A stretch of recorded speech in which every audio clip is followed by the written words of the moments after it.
Lu pernah gak sih lu nyalahin diri sendiri karena ngerasa males banget buat ngapa-ngapain, padahal kerjaan tuh lagi numpuk, tapi rasanya otak dan badan itu kayak nge-freeze. Terus lu mikir, kenapa kok gua males banget ya? Nah tenang, lu gak sendiri. Mungkin yang lu alamin itu bukan karena lu pemalas, tapi karena memang ada sesuatu yang lebih dalam dan lebih kompleks yang lagi terjadi di kepala dan tubuh lu. Di video ini kita bakalan bahas tuntas kenapa kita bisa ngerasa malas ditinjau dari sudut pandang psikologi. Dan yang lebih penting, gimana cara buat ngatasinya supaya kita nggak terus-terusan stuck dan nyalahin diri sendiri. Rasa malas itu bukan soal karakter buruk, ini tentang emosi, tekanan sosial, dan kondisi mental yang seringkali kita nggak sadar kita sedang alamin itu. Jadi daripada terus-terusan ngerasa gagal, kita bakalan bahas bareng apa yang sebenarnya bikin kita malas.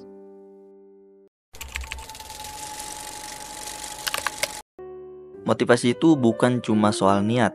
Kadang otak kita tuh butuh alasan yang jelas, kuat, dan emosional buat ngelakuin sesuatu. Kalau lu cuma harus ngelakuin sesuatu karena disuruh, ya otak lu bakalan males buat ngelakuinnya.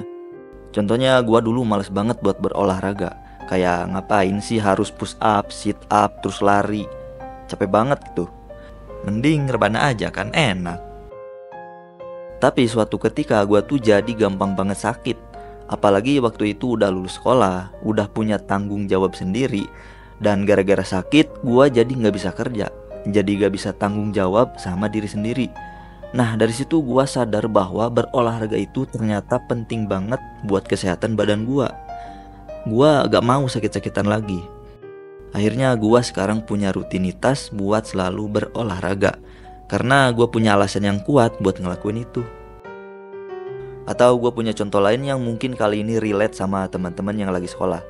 Jadi misalkan ada cowok yang setiap kali ke sekolah itu pasti bawanya males banget. Duduk paling belakang, gak pernah merhatiin guru, nilai pelajaran pun selalu jelek. Tapi suatu ketika di kelas si cowok itu kedatangan murid baru. Dan murid baru itu ternyata seorang cewek cantik pindahan dari luar kota.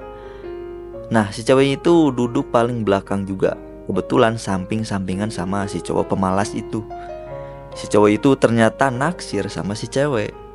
Mereka mulai ngobrol, kenalan satu sama lain. Sampai si cowok tahu ternyata cewek itu orangnya pintar, rajin belajar, dan nilai pelajarannya tuh selalu bagus.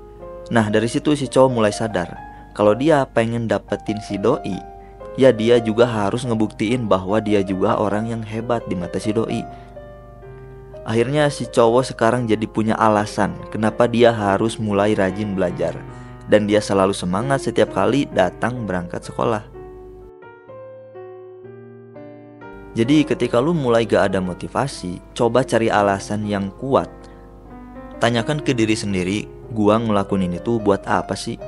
Jangan-jangan selama ini gak ada alasan apa-apa, makanya lu jadi malas.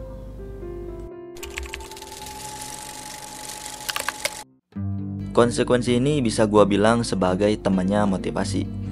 Kadang kalau kita udah punya motivasi, kita masih bisa punya alasan buat males karena gak ada konsekuensi yang jelas.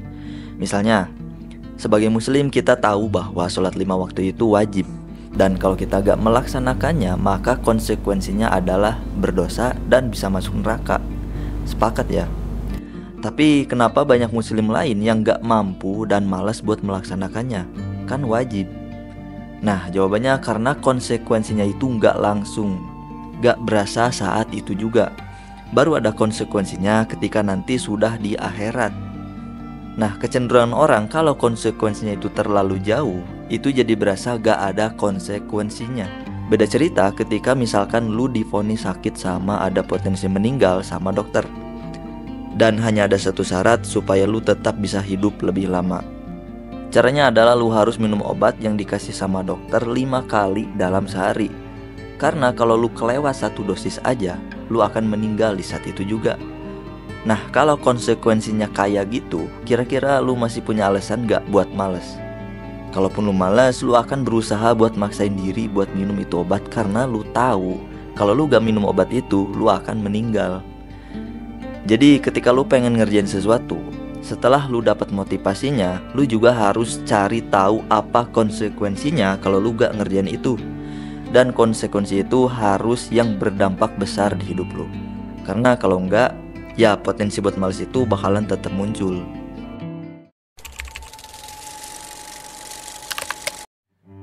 Ketika lu udah punya motivasi gede, udah ngerti banget kenapa kerjaan itu penting, udah ngebayangin semua akibat buruk kalau lu males-malesan, tapi pas mau mulai rasanya kayak berat banget gitu. Nah, bisa jadi karena kondisi badan dan otak lu tuh emang lagi capek aja. Ibaratkan otak lu tuh kayak prosesor di komputer. Kalau dipakai terus menerus tanpa jeda, ya bisa panas alias overheat. Akibatnya performa otak jadi ngedrop, fokus jadi hilang, terus gampang lupa, bahkan ngerasa capek padahal nggak ngapa-ngapain. Biasanya ini terjadi ketika lu kebanyakan multitasking, terus kurang tidur, terus lagi stres juga. Otak lu tuh sibuk mikir macam-macam, tapi lu tetap maksa buat produktif. Akhirnya malah jadi gak produktif. Coba sekarang bayangin, lu udah kerja keras harian di kantor, mikir keras buat proyek yang rumit, terus pulang kerja, bukannya istirahat, lo masih harus nyiapin presentasi buat besok atau ngehandle kerjaan freelance. Nah, pas lu coba buat fokus pengen belajar hal lain, tiba-tiba otak lu kayak kehabisan bensin gitu, gak ada energi buat belajar lagi.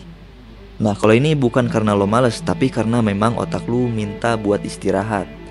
Ketika otak lu sudah minta buat istirahat, maka gak ada salahnya lu istirahat. Jangan ditambah lagi beban otak lu tuh dengan bergadang, terus scroll HP berjam-jam.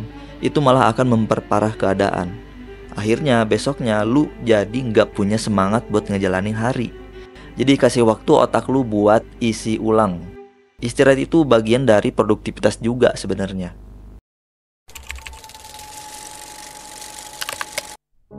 Lu pasti punya mimpi atau cita-cita di masa depan.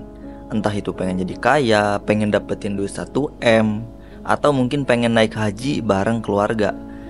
Mimpi-mimpi kayak gitu tuh gak salah, malah bagus banget.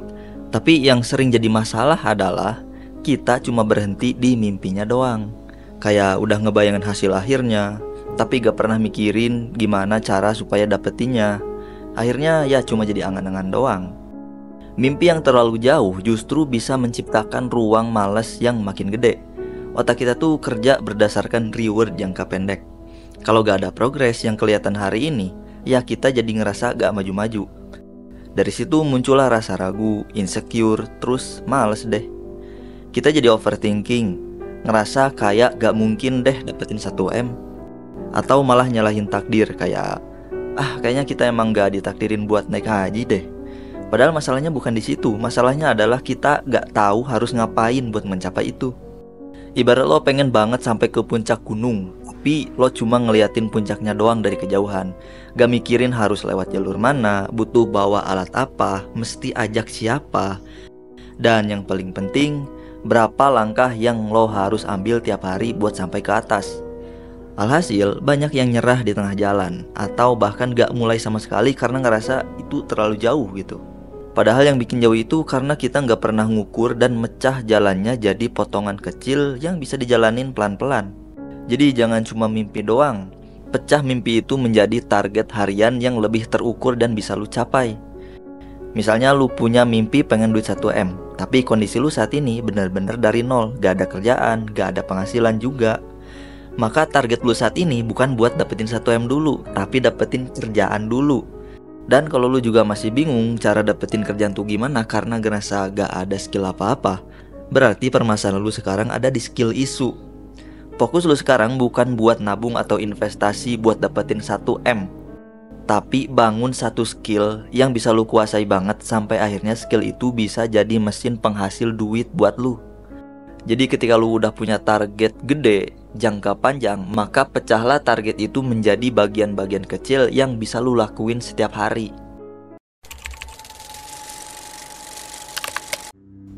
Gue yakin mayoritas orang pasti ngalamin hal yang satu ini. Kayak kita udah tahu nih hari ini harusnya ngerjain sesuatu yang penting.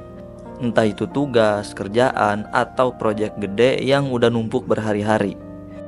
Tapi tiba-tiba malah buka TikTok, scroll HP, tahu-tahu udah sejam aja. Terus akhirnya jadi ngerasa bersalah, nyalahin ke diri sendiri. Nah, kebiasaan nunda-nunda ini tuh disebut dengan prokrastinasi. Secara ilmiah ini tuh mekanisme survival dari otak kita. Otak kita tuh didesain untuk menghindari rasa nggak enak. Entah itu rasa takut gagal, stres, atau ya sekedar rasa bosen.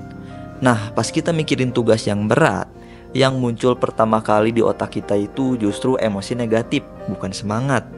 Karena otak kita pengen ngindarin rasa enggak nyaman. Dia otomatis nyari pelarian. Bukan karena kitanya yang males, tapi karena memang sistem otak kita nyetel buat ngasih kenyamanan yang instan. Karena semua itu lebih gampang dan ngasih dopamin yang cepet dibandingkan harus duduk mikirin isi tulisan. Dan dari sinilah muncul ilusi kenyamanan.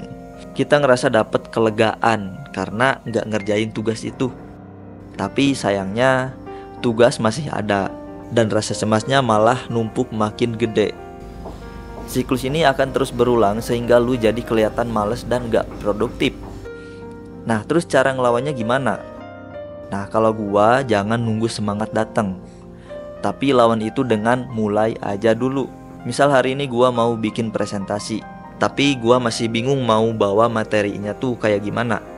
Ya udah, nyalain aja dulu laptopnya. Terus mulai dari hal yang simple dulu, kayak nyari poin-poin pentingnya dulu sebelum ke materi yang lebih kompleks. Nah, dari situ otak bakalan menerima sinyal baru, kayak ternyata gak semenakutkan itu ya. Dan dari situ energi untuk ngelanjutin kerja akan muncul sendiri. Gua sebut ini sebagai efek domino awal. Satu tindakan kecil bisa ngejatuhin rasa takut yang selama ini kayak tembok tinggi.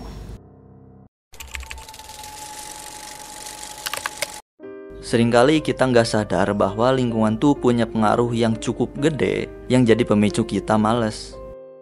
Contohnya, kalau meja lu berantakan, lampu remang-remang gelap, kayak suasana kafe di jam 10 malam, terus ponsel bunyi mulu tiap 5 menit, itu semua ngasih distraksi ke otak dan otomatis otak lu jadi susah buat fokus. Atau gini deh, lu pernah nggak nyoba ngerjain kerjaan di atas kasur? Awalnya sih niat, buka laptop, tapi lama-lama lu jadi nyaman duduk di kasur itu, dan terbersitlah di otak lu. Wah, rebahan bentar enak nih kayaknya. Nah, itu karena kasur tuh memang dirancang buat tidur, buat rebahan, atau buat nyantai, bukan buat kerja. Jadi pastiin lu kerja di tempat yang memang seharusnya, jangan di kasur tempat biasa nyantai. Beresin meja lu, hilangkan semua potensi yang bikin ngeganggu fokus otak. Nah, itu kalau dari faktor internal dari lingkungan kita sendiri. Sekarang gimana kalau ternyata gangguannya tuh ada di luar? Misalnya bising, itu ganggu banget kan? Dan kita nggak bisa ngapa-ngapain, kita nggak bisa nyuruh mereka buat diem. Nah, kalau dari pengalaman gua akan pindahin zona waktu kerja gua. Gua bisa bangun lebih pagi, kayak jam 5 pagi buat ngerjain hal-hal penting yang memang perlu fokus. Semua kerjaan penting harus beres sebelum jam 12 siang, karena gua tahu jam-jam segitu pasti bising berisik banget dan bikin gua susah buat fokus. Jadi selagi itu masih bisa kita kontrol, maka buatlah lingkungan itu senyaman mungkin agar kita bisa fokus kerja, biar gak males-malesan lagi.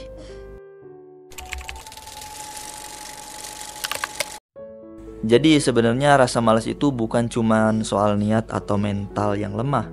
Banyak faktor lain yang main di belakang layar, kayak kondisi tubuh, motivasi kita, terus lingkungan sekitar, sampai cara kerja otak kita sendiri.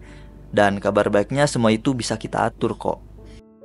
Mulai dari sekarang coba deh observasi, lu tuh malas karena apa? Dari situ baru lu bisa nyari solusinya yang pas. Jangan langsung nyalahin diri sendiri. Kita ini bukan robot yang bisa nyala terus, tapi kita bisa belajar buat ngerti diri sendiri dan pelan-pelan ngelawan rasa malas itu. Kalau lu ngerasa video ini relate, jangan lupa share ke teman-teman lu yang juga hidupnya kelihatan males-malesan. Siapa tahu bisa jadi awal perubahan bareng-bareng. Makasih buat semuanya yang udah nonton. Sampai jumpa di video gua berikutnya. Oh iya, gue juga mau ucapin terima kasih buat teman-teman yang ngasih masukan ke video gua. Gua sangat terbuka sama pendapat dan masukan teman-teman. Jadi kalau dirasa ada yang kurang, boleh tulis di kolom komen ya.